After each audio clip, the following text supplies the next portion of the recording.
This is your brain. It weighs about 3 pounds, it's got 86 billion neurons firing constantly, creating every thought you've ever had, every memory, every moment of consciousness. It's probably the most complex thing in the known universe.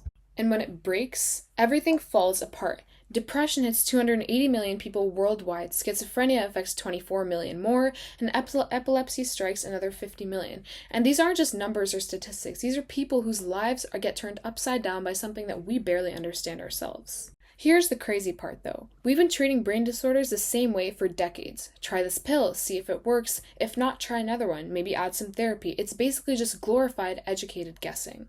But what if I told you that we're on the verge of something completely different? Instead of just covering up symptoms, we might actually be able to fix what's broken at the genetic level, and that's what I want to dive into today. There's this fascinating thing with identical twins. You can separate them at birth, raise them on different continents, completely different environments, and their IQ scores will still nearly be identical. We've known for decades that intelligence is mostly genetic, like 50 to 80% genetic. So then scientists figured, okay, if genes control intelligence this much, finding the specific genes should be easy, right?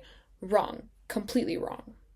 When they did large-scale genetic studies, each individual gene they found barely did anything. We're talking less than 0.1% effect on intelligence per gene. Where were all the intelligence genes hiding? Turns out they weren't hiding. There are just thousands of them. Your intelligence isn't controlled by a few master genes. It's like an orchestra where every musician matters, but no single instrument dominates.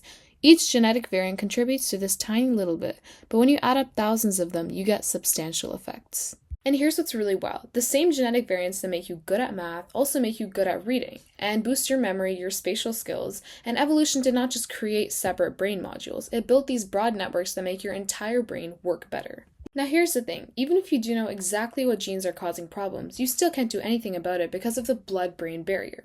This thing is like a fortress around your brain, and it evolved to keep toxins and pathogens out, but it also blocks almost every single therapeutic that we try to send in. For decades, this was basically game over for genetic brain treatments. You simply couldn't get therapy to go where it needed to go.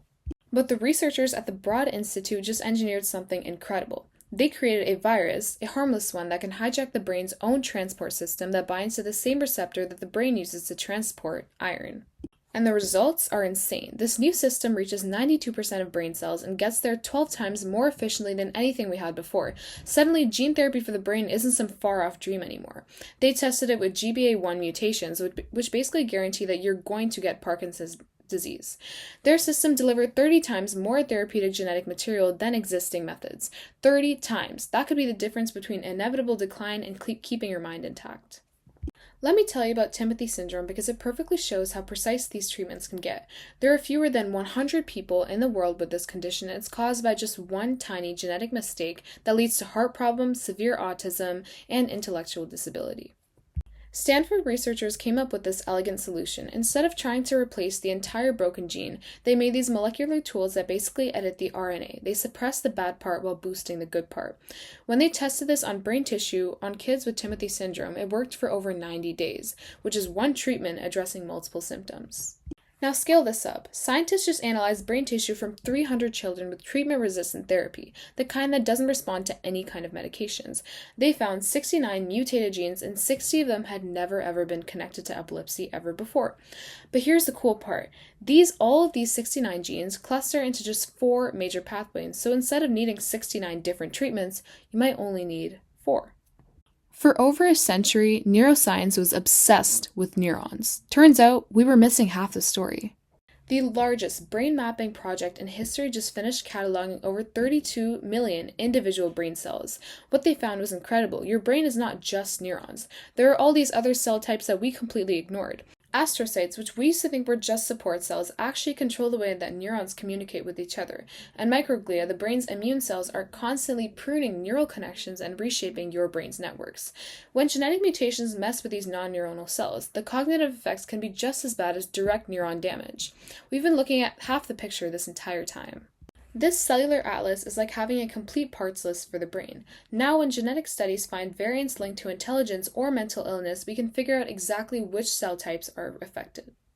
Sometimes a single genetic change can cause massive disruption. Fragile X syndrome seems straightforward. You lose one protein, you get intellectual disability and autism. New research using 3D genome mapping techniques revealed something shocking.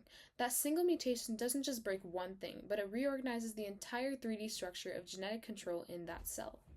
The expanded DNA repeats create these massive regions of tightly packed silenced genes. They call them breaches, and they spread across multiple chromosomes, shutting down dozens of genes that have nothing to do with the original mutation. This completely changes how we think about genetic diseases. It's not just about losing one protein anymore. Single mutations can cause genome-wide architectural chaos. Here's what gets me excited about all of this. For the first time in human history, we have tools sophisticated enough to address brain disorders at their molecular source instead of just managing symptoms. The barriers that once blocked genetic treatments are now failing. The delivery systems work, the precision tools exist, the cellular targets are mapped. But there's also this huge responsibility that comes with being able to edit the instructions of consciousness itself. And as we develop these capabilities, we have to ask some serious questions about what it means to be human and how we heal without losing what makes us what we are.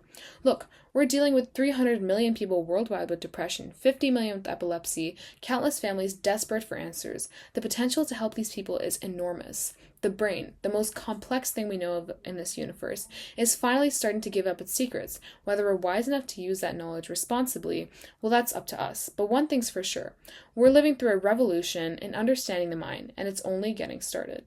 Thank you so much.